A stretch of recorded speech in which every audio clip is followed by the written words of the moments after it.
Hello there and welcome to part 4 of our rattle making demonstration. I'm just going to light a little bit of sage as well. It's been a really lovely day and we feel really lucky that we started off in the sun and the birds singing, and we're finishing off this day.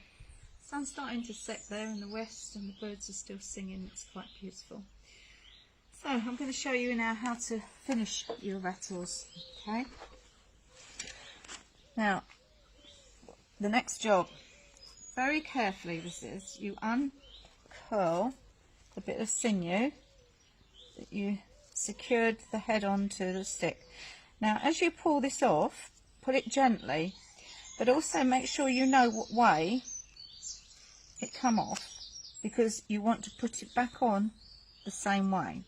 So I'm looking for the marks, and I've got like the white on that side and a little fold there, so I know that it's going to go on the stick that way. Okay, and this is where your tools and patience come in handy, because now you've got to de-stuff and you've got to pull out carefully all the stuffing that you put in your rattle.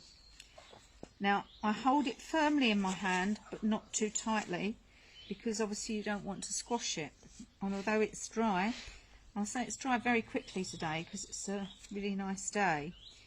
They've dried a lot quicker. Sometimes they could take 2 days to dry. That's why we was bringing this to you in sort of in parts, really. But once you know the sort of the basics of this, you can have such fun, guys. Really can. You know, you can make bigger heads, smaller heads, multi heads. You can do them in deer and horse.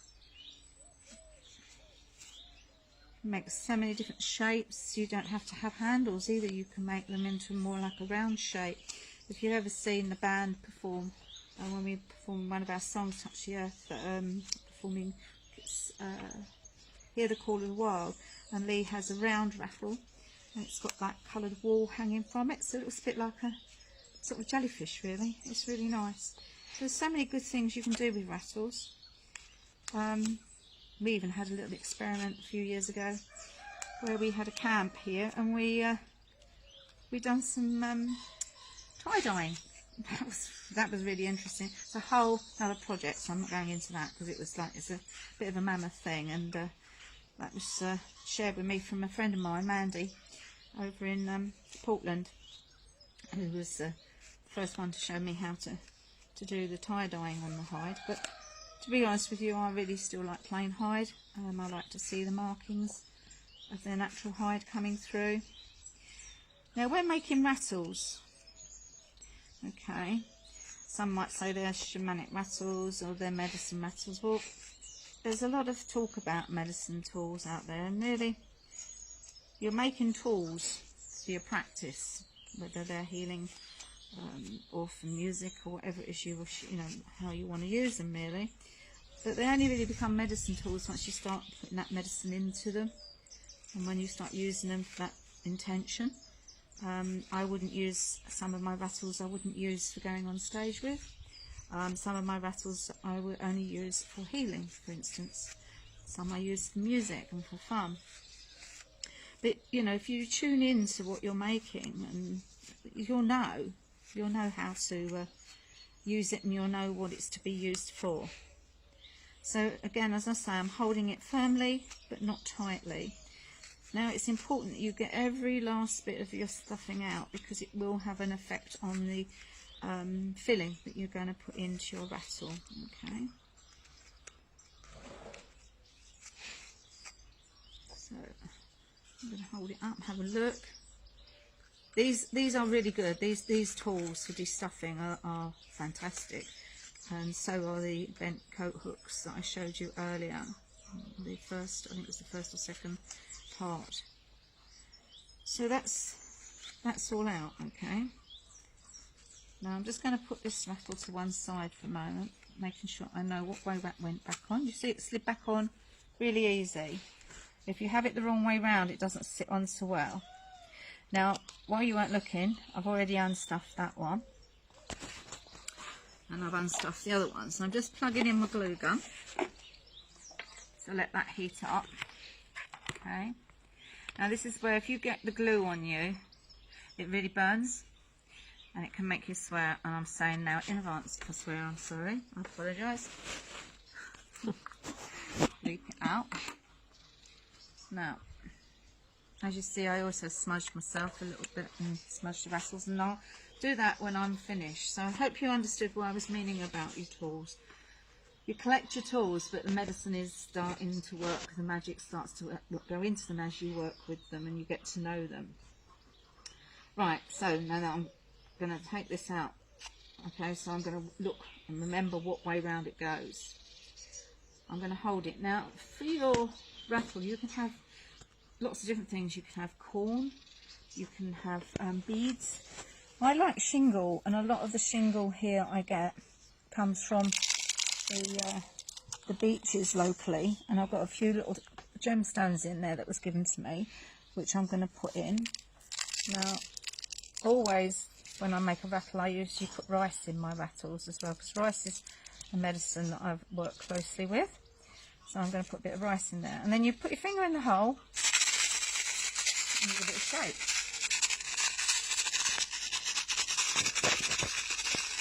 Now there's something a little bit lumpy in there I'm not comfortable with, so I'm going to pull it all out. And more than likely it was this big one. A little bit too big really for what I wanted, so that goes back in there. I'll put them back in now. Now I'm going to give it another shake, see if I'm happy with the sound. Can you hear the difference? It's not that clunk.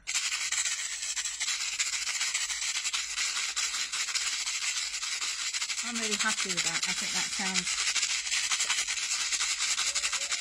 yeah, I'm pleased with that one. I'm really pleased with that one. So I'm just going to put my stick here for a moment, so I know what way round that went. Now I'm going to do the same with these. I'm going to pull this off carefully, so I know which way round it goes back on. And then I'm going to add a little bit of rice. It's lovely, you can hear my neighbour's ducks. They're happy, they sound like they're laughing a lot of the time, the ducks. And they're quite beautiful sound. That might be a bit lumpy. Let's listen.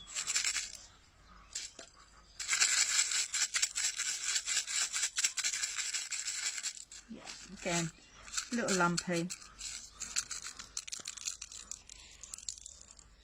Most probably that bit. And that bit.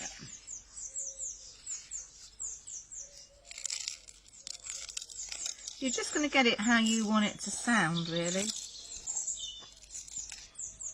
Just by putting in, taking out. You can use things like pasta, dry pasta, obviously not cooked, and you can use things like popcorn, unpopped corn. That's quite nice. That's nice and gentle. I like that. Okay, so that's that head that's going to go back on that way. Then I'm going to uncurl this one.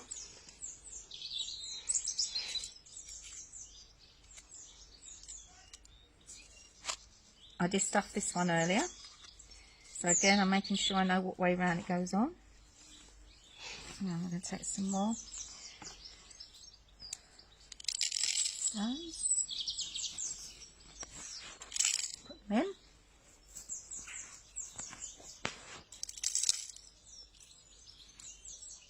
This one nice. Oh, this is going to be a nice one. Now, when we were sewing it earlier, I said to you about making sure your gaps wasn't too big. Because if your gaps are too big, something like rice, if you use small grains, and that will come out. And if you use a really tiny sort of shingle, that's going to come out as well. I'm trying to get a little tiny bit out to show you. See how minute that is? So, you know, you really want to make sure you do it nice and tight.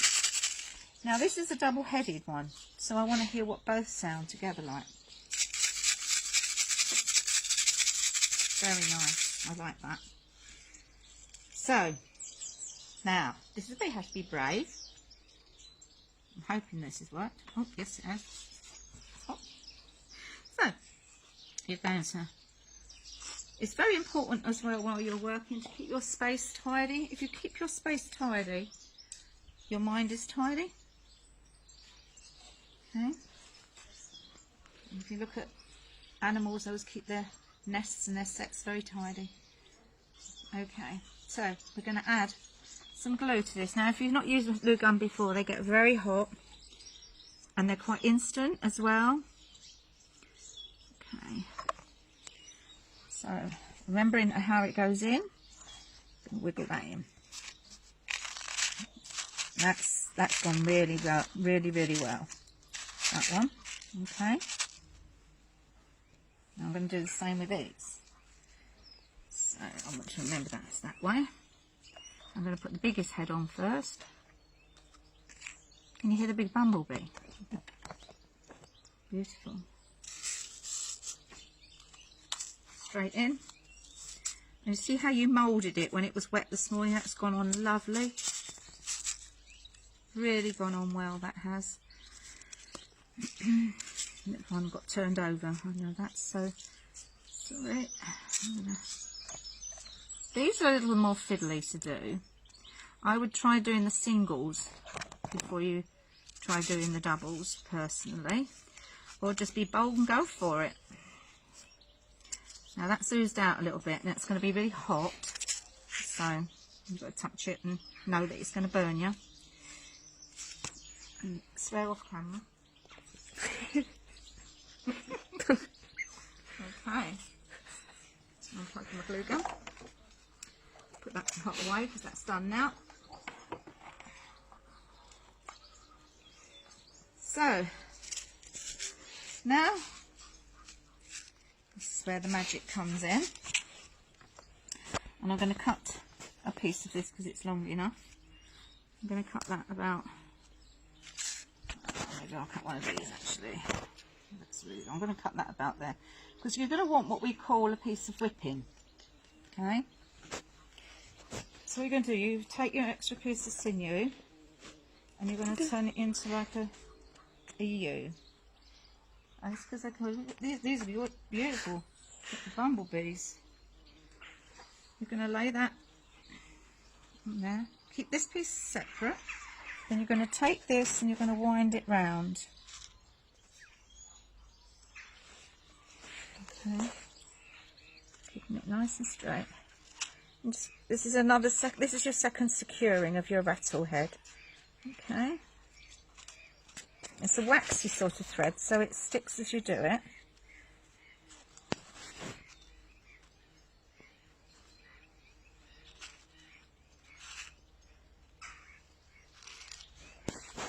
Just going to keep going round so it's all nice and neat.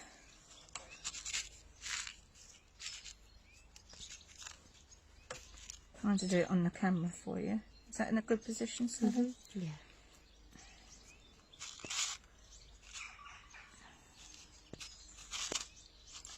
And then what we're going to do then, might just be able to go around once more here. I'm going to take this end up through that whipping, holding it like that, getting the two ends. Carefully, I'm going to pull it through on itself. Watch. There you go. So I'm going to snip that piece off. Okay. That. Just tidy up any bits of glue there are. Okay. Nice sound. So I'll demonstrate that again on this one. Okay. So I'm going to take my piece of whipping. I'm going to lay that on there. This one I'm just going to trim off because it's not really long enough to do anything with. So I'm cutting that one off to make it tidy. And again, I'm just going to bind this round. I'm doing it nice and tight because this is like another way of holding your rattle head on. Okay. Actually, what I'm going to do is I'm going to go and cut another piece of sinew. So I think we're just going to stop at this point and I'll say this is the end of this bit, and then we're going to continue with the next video. Because I want a bit more length of this, and you'll see why in the next video.